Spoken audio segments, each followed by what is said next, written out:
નમસ્કાર, મંતવ્ય ન્યૂઝમાં આપનું સ્વાગત છે ને હું છું આપની સાથે હિરલ। સમાચારની શરૂઆત કરીએ। આગામી 7 દિવસ રાજ્યમાં ભારેથી અતિભારે વરસાદની આગાહી કરવામાં આવી છે। આજના દિવસે ગાજવીજ સાથે મધ્યમ વરસાદની આગાહી કરાઈ છે। અનેક જિલ્લામાં આજે ધોધમાર વરસાદની પણ આગાહી કરવામાં આવી છે। ભરૂચ, સુરત, નવસારી અને વલસાડ, અમદાવાદ, ગાંધીનગર સહિત વરસાદની આગાહી કરવામાં આવી છે। રાજ્યના કુલ 27 જિલ્લામાં હળવાથી મધ્યમ વરસાદની આગાહી કરવામાં આવી છે।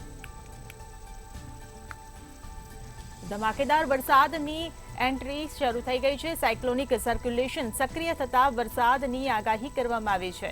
તો આજે ગાજવીજ સાથે મધ્યમ વરસાદની આગાહી કરવામાં આવી છે। અનેક જિલ્લામાં આજે ધોધમાર વરસાદ વરસશે। અમદાવાદ, ગાંધીનગરમાં ગાજવીજ સાથે વરસાદ પડશે।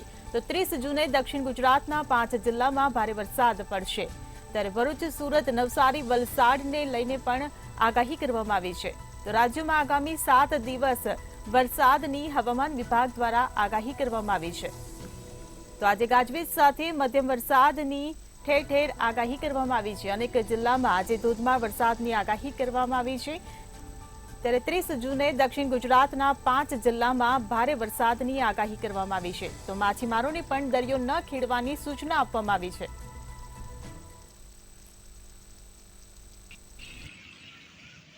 સમગ્ર ગુજરાતમાં મેઘમહેર યથાવત રહી છે, તો બીજી તરફ આખા દિવસના ઉકળાટ બાદ ગાંધીનગર અને અમદાવાદમાં પણ મેઘરાજાએ એન્ટ્રી કરી હતી। બપોર બાદ મેઘરાજાએ ગાંધીનગરની અંદર ખુશનુમા વાતાવરણ ઊભું કર્યું હતું, તો બીજી તરફ અમદાવાદની અંદર પણ વરસાદે પધરામણી કરી હતી। જોકે અમદાવાદની પરિસ્થિતિ જોવા જઈએ તો આંશિક વરસાદમાં પણ મોટાભાગના રોડ પાણી થઈ ગયા હતા, પરંતુ ગાંધીનગરની વાત કરીએ તો ગાંધીનગરમાં મેઘરાજાની એન્ટ્રી થતા ખુશનુમા વાતાવરણ ઊભું થયું હતું। ગુજરાતના મુખ્ય વિભાગોની અંદર જોઈએ તો સૌરાષ્ટ્રની અંદર મેઘમહેર જોરદાર રહી છે, તો બીજી તરફ દક્ષિણ ગુજરાતની અંદર પણ છેલ્લા 4 દિવસથી વરસાદ વરસી રહ્યો છે। આ ઉપરાંત ઉત્તર ગુજરાતમાં પણ મોટાભાગના જિલ્લાઓ મેઘમહેરથી તરબોળ થઈ રહ્યા છે। હવામાન વિભાગે આગામી 5 દિવસ ભારેથી અતિ ભારે વરસાદની આગાહી કરી છે, જેના પગલે ગાંધીનગરની અંદર પણ આજે સમી સાંજે મેઘરાજાએ અમી છાંટણા કરતા નગરજનો અને કર્મચારીઓમાં ખુશીનું વાતાવરણ જોવા મળ્યું હતું। અને આગામી 5 દિવસ સુધી પણ ભારે અતિ ભારે વરસાદની આગાહી જે કરી છે તેમાં અમદાવાદ, ગાંધીનગરનો પણ સમાવેશ થઈ રહ્યો છે, જેના કારણે નાગરિકોમાં પણ સંતોષની લાગણી ઉદ્ભવી રહી છે। તો આગામી 7 દિવસ રાજ્યમાં ગાજવીજ સાથે ભારેથી અતિભારે વરસાદની હવામાન વિભાગ દ્વારા આગાહી કરવામાં આવી છે। તો માછીમારોને પણ દરિયો ન ખેડવાની સૂચના આપવામાં આવી છે। 30 જૂને દક્ષિણ ગુજરાતના 5 જિલ્લામાં ભારે વરસાદ પડશે। ભરૂચ, સુરત, નવસારી, વલસાડની આગાહી કરવામાં આવી છે। ત્યારે સાયક્લોનિક સર્ક્યુલેશન સક્રિય થતા આ વરસાદની આગાહી કરવામાં આવી રહી છે। આગામી 5 દિવસ રાજ્યમાં વરસાદ પડશે। આજે ગાજવીજ સાથે મધ્યમ વરસાદની આગાહી કરવામાં આવી છે। ત્યારે હવામાન વિભાગની વરસાદને લઈને આ મોટી આગાહી કરાઈ છે। 30 જૂને દક્ષિણ ગુજરાતના 5 જિલ્લામાં ભારે વરસાદ પડશે। તો ભરૂચ, સુરત, નવસારી, વલસાડમાં પણ વરસાદની આગાહી કરવામાં આવી છે। તો આગામી 5 દિવસ રાજ્યમાં અતિભારે વરસાદની હવામાન વિભાગ દ્વારા આગાહી કરવામાં આવી છે। ગાજવીજ સાથે ભારેથી અતિભારે વરસાદ વરસશે। તો માછીમારોને પણ દરિયો ન ખેડવાની સૂચના આપવામાં આવી છે।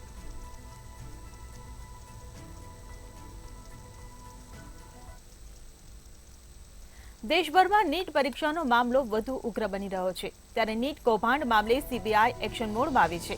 ગુજરાતના ગોધરા, ખેડા, આણંદ, અમદાવાદના 7 લોકેશન પર સીબીઆઈનું સર્ચ ઓપરેશન ચાલી રહ્યું છે। જો કે તપાસમાં સીબીઆઈને કેટલાક પુરાવા મળવાની શક્યતા જોવા મળી રહી છે। ત્યારે મંતવ્ય ન્યૂઝ જલારામ સ્કૂલના સંચાલક દીક્ષિત પટેલના ઘરે આણંદ પહોંચ્યું હતું।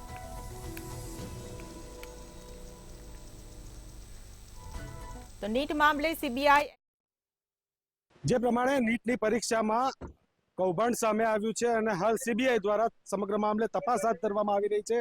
ત્યારે મંતવ્ય ન્યૂઝ પહોંચ્યું છે આણંદના બાકરોલ સ્થિત દીક્ષિત પટેલના ઘરે। જય જલારામ ઇન્ટરનેશનલ સ્કૂલના ટ્રસ્ટી દીક્ષિત પટેલના ઘરે આજે વહેલી સવારે સીબીઆઈએ દરોડા પાડ્યા હોવાની માહિતી સામે આવી રહી છે। ત્યારે વાત કરવામાં આવે તો 3 કલાક જેટલું સર્ચ ઓપરેશન હાથ ધરવામાં આવ્યું હતું। આ જે બંગલો જોઈ શકાય છે દ્રશ્યોમાં, તે જ બંગલો દીક્ષિત પટેલનો હોવાનું સામે આવી રહ્યું છે અને આ જ બંગલા પર આજે સીબીઆઈએ તપાસ હાથ ધરી હોવાની માહિતી પણ સામે આવી રહી છે। ખાસ કરીને જે પ્રમાણે વાત કરવામાં આવે તો હાલ જે પ્રમાણે નીટની પરીક્ષામાં સમગ્ર મામલે કૌભાંડ સામે આવ્યું હતું અને ઠાસરા ખાતેની સ્કૂલના એક શિક્ષક પાસેથી મોટી સંખ્યામાં રોકડ રકમ પણ મળી આવી હતી। ત્યારે સીબીઆઈ દ્વારા આજે સર્ચ ઓપરેશન હાથ ધરવામાં આવ્યું હતું અને તેના જ ભાગરૂપે આજે આણંદ સ્થિત બાકરોલમાં પણ આ દીક્ષિત પટેલના ઘરે સર્ચ ઓપરેશન હાથ ધરવામાં આવ્યું હતું। હવે જોવું તે રહ્યું કે આમાં જે ટ્રસ્ટી છે દીક્ષિત પટેલ, તેની સંડોવણી બહાર આવે છે કે કેમ, તે દિશામાં હજી કોઈ સ્પષ્ટ માહિતી સામે આવી નથી રહી। પરંતુ જે પ્રમાણે વાત કરવામાં આવે તો હાલમાં સીબીઆઈએ આ મામલે કમર કસી લીધી છે અને સમગ્ર મામલે ઊંડાણપૂર્વક તપાસ હાથ ધરી છે।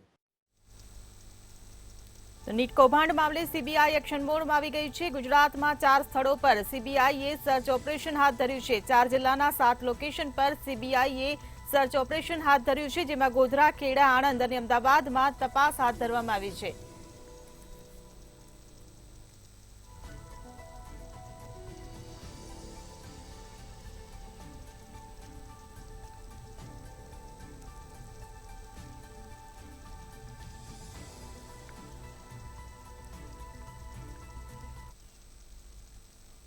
સુરતના ડુમસમાંથી જૂની ચલણી નોટો સાથે 4ની ધરપકડ કરવામાં આવી છે। 500 અને 1000ની નોટો માર્કેટમાંથી સરકાર દ્વારા પરત લેવામાં આવી હતી, પરંતુ અનેક જગ્યાએથી હજી પણ લાખો રૂપિયાની જૂની ચલણી નોટો મળી આવી છે। ત્યારે સુરતના ડુમસ વિસ્તારમાંથી પોલીસે 4 ઇસમોને 75 લાખની જૂની નોટો સાથે ઝડપી પાડ્યા હતા। પોલીસે જૂની ચલણી નોટ કબજે કરી આરોપીઓની ધરપકડ કરી કાયદેસરની કાર્યવાહી હાથ ધરી છે। તો સુરતમાંથી જૂની ચલણી નોટો ઝડપાઈ છે। નોટો સરકારે 8 નવેમ્બર 2016ના રોજ બંધ કરી દીધી હતી। ત્યારે સુરતમાં લાખો રૂપિયાની જૂની નોટો મળી આવી છે। નરેશ પટેલ, વિનીત દેસાઈ, મનીષ કુમાર, મોહમ્મદ સાદિકની આ મામલે ધરપકડ કરવામાં આવી છે। તો સુરતના ડુમસ વિસ્તારની આ ઘટના છે, જેમાં પોલીસે 75 લાખની જૂની ચલણી નોટો કબજે કરી તપાસ હાથ ધરી છે। ત્યારે ડુમસ પોલીસે 4 ઇસમોની ધરપકડ કરી છે। 75 લાખની રદ થયેલી નોટો પોલીસે જપ્ત કરી છે। તો સુરતના ડુમસમાંથી જૂની ચલણી નોટો મળી આવી છે। 500 અને 1000ની 75 લાખની જૂની નોટો મળી આવી છે। ચલણી જૂની નોટો કે જે સરકાર દ્વારા અગાઉ બંધ કરી દેવામાં આવી હતી, ત્યારે ફરીથી આ માર્કેટમાં આવતા પોલીસ દ્વારા 4 શખ્સોની ધરપકડ કરવામાં આવી છે। સરકારે 8 નવેમ્બર 2016ના રોજ 500 અને 1000ની નોટો બંધ કરી દીધી હતી। તેમ છતાં સુરતમાં આ જૂની ચલણી નોટો સાથે 4ની ધરપકડ કરવામાં આવી છે।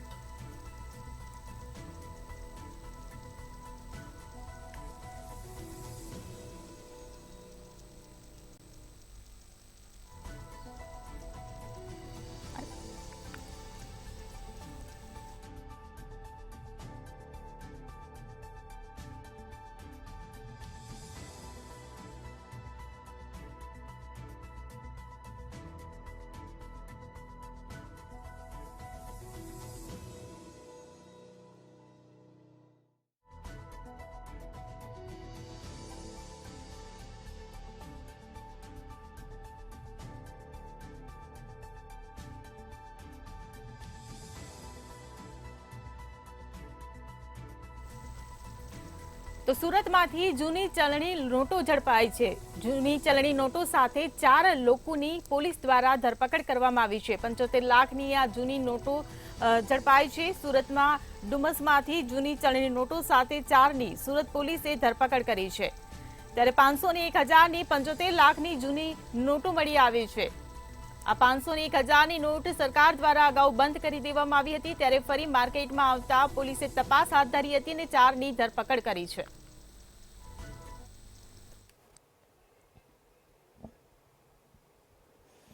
જે બિલકુલથી જે પ્રકારે 2016માં નોટબંધી થઈ હતી, પરંતુ ત્યારબાદ જે પ્રકારે જે જૂની નોટ હતી તે નોટ બંધ કરી દેવામાં આવી હતી। ખાસ કરીને 500 અને 1000ની જે જૂની નોટો હતી તે નોટો જમા કરાવી દેવામાં આવી હતી। આ સમય દરમિયાન જે પ્રકારે 99% જેટલી નોટો છે તે જમા થઈ ગઈ હોવાનો સરકારનો દાવો હતો, પરંતુ ત્યારબાદ પણ અનેક જગ્યાએથી જૂની રદ થયેલી ચલણી નોટો મળી આવે છે. તેવી જ રીતે સુરતના ડુમસ વિસ્તારમાંથી 75 લાખ જેટલી ચલણી જે રદ થયેલી નોટો છે તે મળી આવી છે. 500 અને 1000ના દરની 14,500 જેટલી 75 લાખની આ ચલણી નોટો રદ થયેલી મળી આવતા ચકચાર મચી જવા પામી છે. ખાસ કરીને ડુમસ પોલીસને બાતમી મળી હતી કે ભીમપોર ગામ છે તે ભીમપોર ગામની અંદર એક મકાનની અંદર ડુપ્લિકેટ જે કહી શકાય કે ચલણી નોટો રદ થયેલી છે મોટી માત્રામાં ત્યાં જ પડેલી છે. એટલા માટે થઈને પોલીસે તાત્કાલિક જ ઘટના સ્થળ જે જગ્યા છે ત્યાં જઈ અને છાપો માર્યો હતો. તે દરમિયાન 500 અને 1000ના દરની રદ થયેલી ચલણી નોટો 14,500 75 લાખની મળી આવી હતી. આ સમગ્ર મામલે પોલીસે તાત્કાલિક જ આ રદ થયેલી ચલણી નોટો છે તે જપ્ત કરી હતી. સાથે સાથે 4 ઈસમો જે છે તેમની ધરપકડ કરી હતી. ખાસ કરીને નરેશ રણછોડ પટેલ જે છે તેમના નિવાસસ્થાનમાં આ પ્રકારે મોટી માત્રામાં રદ થયેલી જૂની ચલણી નોટો મળી આવી હતી, જેથી પોલીસે તાત્કાલિક જ રેડ કરી એમાં નરેશ રણછોડ પટેલ, વિનીત રજનીકાંત દેસાઈ, મોહમ્મદ સાદિક, મોહમ્મદ સફી શેખ, મનીષ સિંહને ઝડપી પાડ્યા હતા. સાથે ખાસ કરીને કહી શકાય કે 75 લાખની જે જૂની રદ થયેલી 500 અને 1000ના દરની 14,500 જેટલી રદ થયેલી નોટો છે તે કબજે કરવામાં આવી હતી. મહત્વનું કહી શકાય કે જે પ્રકારે 8 નવેમ્બર 2016ના રોજ જૂની ચલણી નોટ મામલે નોટબંધી કરવામાં આવી હતી અને ત્યારબાદ 500 અને 1000ના દરની જે જૂની ચલણી નોટો છે તે જમા કરી દેવામાં આવી હતી. પરંતુ આ ચલણી નોટો 75 લાખ જેટલી મોટી રકમ ક્યાંથી આવી, અત્યાર સુધી શા માટે જમા કરવામાં ન આવી હતી, કોની આ નોટો હતી, તે સમગ્ર મામલે પોલીસે તપાસ શરૂ કરી છે. મહત્વનું કહી શકાય કે જે પ્રકારે આ ચલણી નોટો મળી આવી છે, ખાસ કરીને સુરતના જે ગ્રામ્ય વિસ્તાર કહી શકાય, ડુમસનો ગ્રામ્ય વિસ્તાર, ત્યાંથી આ નોટો મળી આવી છે. એટલે કેટલા સમયથી આ નોટો તેમની પાસે રાખવામાં આવી હતી, કોની પાસેથી આ નોટો લાવવામાં આવી છે અને કોને નોટો આપવાની હતી કે કેમ, શા માટે અત્યાર સુધી આ નોટો સાચવી રાખવામાં આવી, તે સમગ્ર મામલે પોલીસે તપાસ શરૂ કરી છે. હાલ આ સમગ્ર મામલે પોલીસે તપાસ શરૂ કરીને વધુ કાર્યવાહી હાથ ધરી છે. જી તો સુરતના ડુમસમાંથી જૂની ચલણી નોટો સાથે 4 શખ્સની પોલીસ દ્વારા ધરપકડ કરવામાં આવી છે. 500 અને 1000ની 75 લાખની જૂની નોટો પોલીસે જપ્ત કરી છે.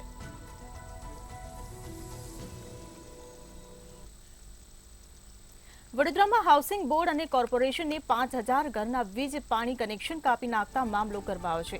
હાઉસિંગ બોર્ડના મકાન માલિકોને ઘર ખાલી કરવાની નોટિસ આપતા વડોદરાના ધારાસભ્ય બરાબરના બગડ્યા હતા.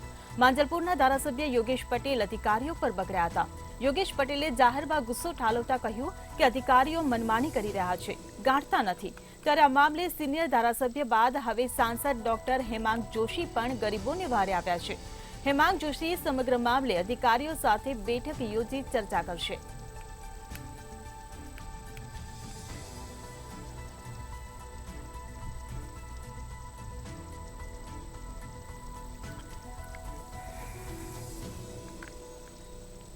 સંવાદદાતા રવિ ભાવસાર આપણી સાથે ન્યૂઝરૂમથી લાઈવ જોડાઈ ગયા છે. જી રવિ, જે પ્રકારે આ ઘટના સામે આવી છે, સાંસદ અને ધારાસભ્યએ પણ મેદાને ઉતરવું પડ્યું છે ને અધિકારીઓનો ઉધડો લીધો છે, શું કહેશો?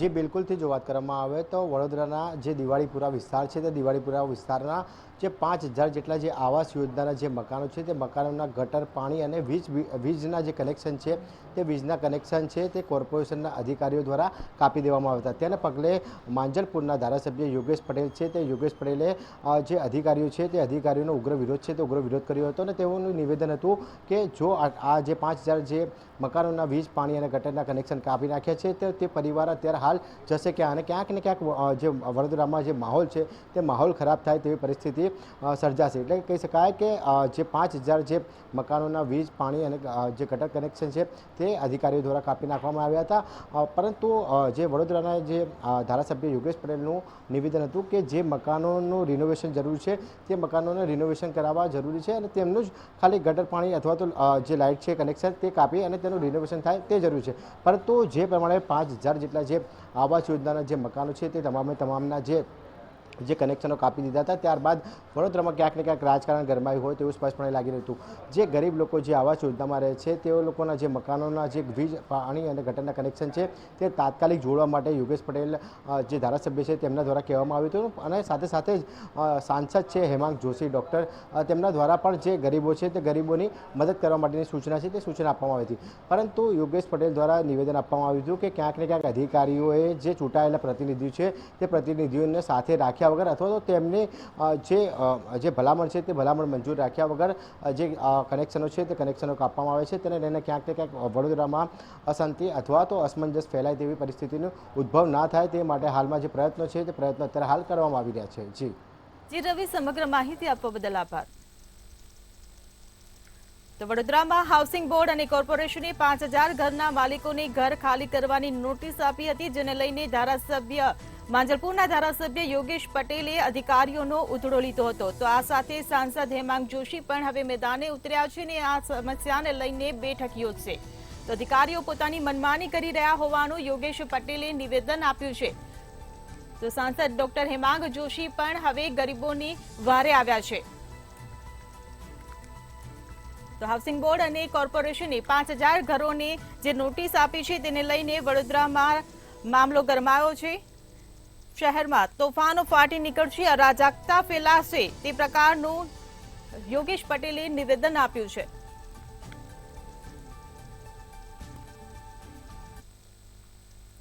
કચ્છના માંડવીમાં પીવાના પાણીને લઈને લોકો દ્વારા હલ્લાબોલ કરવામાં આવ્યો હતો. પીવાનું પાણી ગટર મિશ્રિત આવતું હોવાને કારણે વિરોધ કરાયો હતો. સ્થાનિકો તેમજ કોંગ્રેસના કાર્યકરો દ્વારા નગરપાલિકામાં હંગામો મચાવ્યો હતો. સમસ્યાનો હલ કરવા 21 જૂનનું અલ્ટિમેટમ અપાયું હતું, જ્યારે કોંગ્રેસના કાર્યકરોની પોલીસ દ્વારા અટકાયત કરવામાં આવી હતી. તો કચ્છમાં પાણીને લઈને હલ્લાબોલ કરવામાં આવ્યો છે. સમસ્યાનો હલ કરવા 21 જૂનનું અલ્ટિમેટમ આપવામાં આવ્યું હતું, પરંતુ કામ નહીં થતા લોકોમાં રોષ વ્યાપ્યો હતો. ત્યારે કોંગ્રેસના કાર્યકરોની પોલીસ દ્વારા આ મામલે અટકાયત પણ કરવામાં આવી છે. સ્થાનિકો તેમજ કોંગ્રેસના કાર્યકરોએ નગરપાલિકામાં જઈને હંગામો કર્યો હતો. પીવાનું પાણી ગટર મિશ્રિત આવતું હોવાથી વિરોધ કરવામાં આવ્યો હતો. ત્યારે પીવાનું પાણી ગટર મિશ્રિત આવતું હોવાથી આ વિરોધ કરવામાં આવ્યો હતો, જેને લઈને કોંગ્રેસ કાર્યકરોની અટકાયત કરવામાં આવી.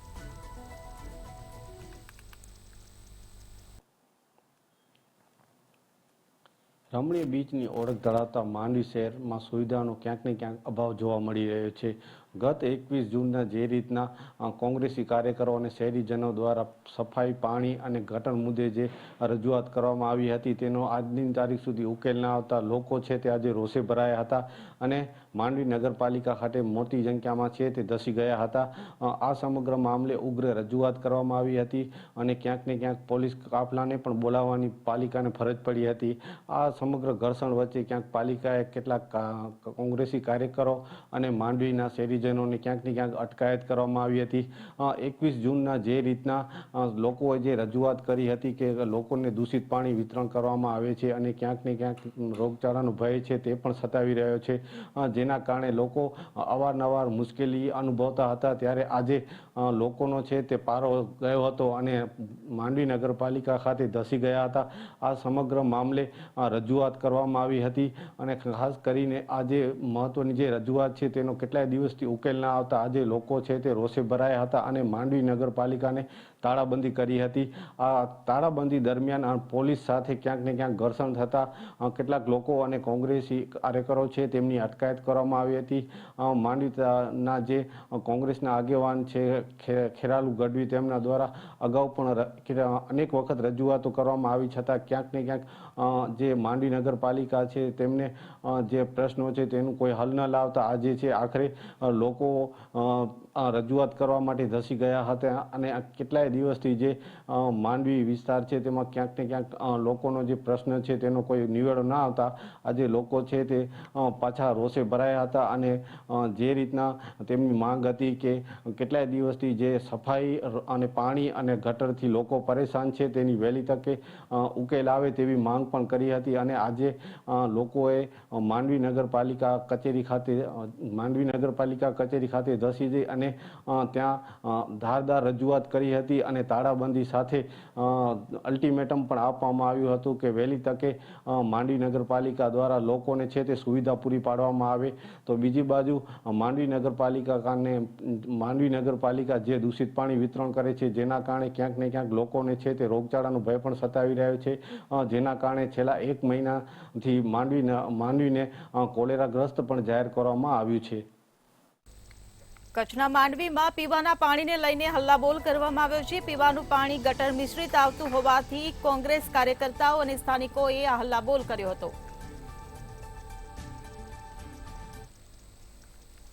રાજકોટ એરપોર્ટ પર એક મોટો અકસ્માત ટળી ગયો હતો.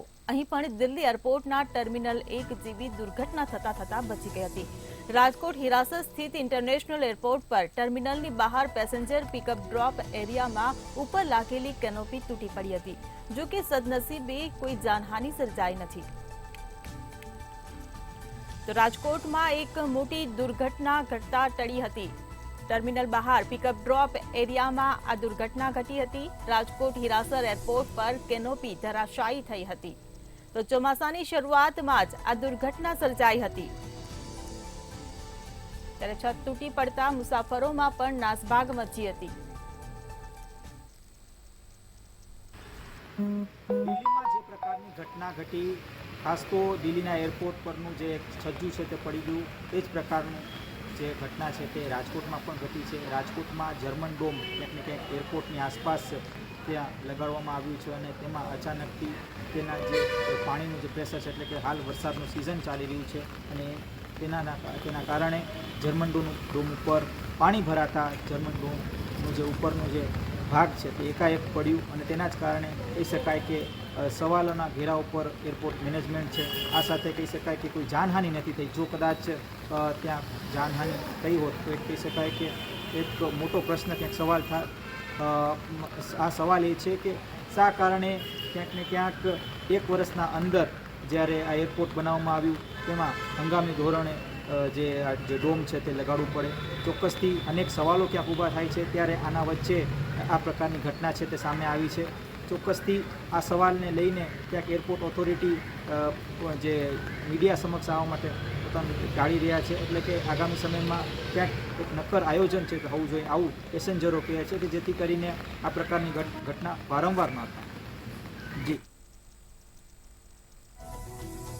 રાજકોટમાં મોટી દુર્ઘટના ટળી